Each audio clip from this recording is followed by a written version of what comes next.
ఎవరైతే దేవుని కోసం కష్టపడుతూ ఉంటారో, ఎవరైతే దేవుని సువార్తను 10 మందికి చెబుతూ ఉంటారో వాళ్ళ పాదములంట సుందరమైనవంట.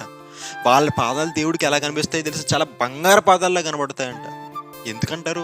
దేవుని కోసం వాళ్ళు పనిచేస్తున్నారు కాబట్టి, దేవుని కోసం వారు ముందడిగేసి దేవుని కోసం కష్టపడుతున్నారు కాబట్టి వాళ్ళ పాదాలు దేవుని దృష్టిలో ఎంతో అందంగా కనబడతాయి.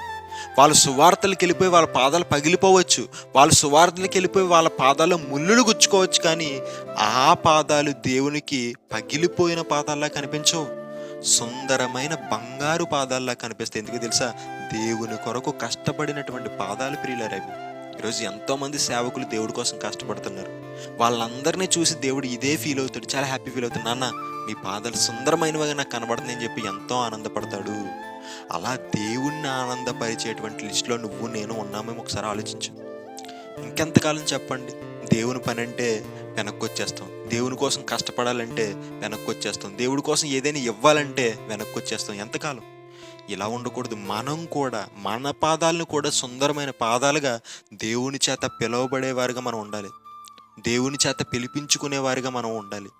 అలా మీరు ఉండాలని నేను మనస్ఫూర్తిగా కోరుకుంటున్నాను. ఒకవేళ ఎవరైనా ఉండాలనుకుంటే ఇప్పుడే నిర్ణయం తీసుకోండి. నేను ఈ రోజు నుంచి దేవుని సువార్తలో పాలిభాగస్తుని అవ్వాలి, నేను ఈ రోజు నుంచి నా ధనాన్ని దేవుని కోసం ఖర్చు చేయాలని చెప్పి ఒక మంచి నిర్ణయం తీసుకొని ఈ రోజుని మీరు ప్రారంభించండి. దేవుని ఆశీర్వాదాలు ఎన్నో మీరు రుచి చూస్తారు. దేవుడు మిమ్మల్ని దీవించి ఆశీర్వదించునుగాక.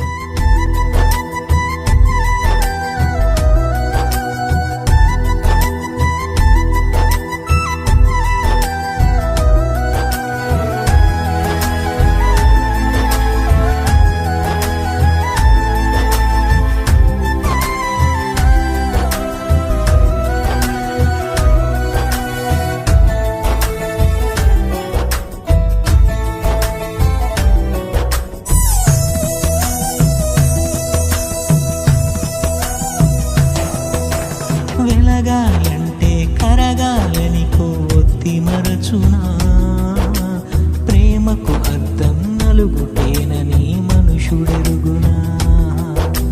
కళ్ళకు గంతలు కట్టుకొని నీవు నడుచుచున్నావు, నీకు వెలుగును ఇచ్చుటకు క్రీస్తేసు కరిగిపోయారు.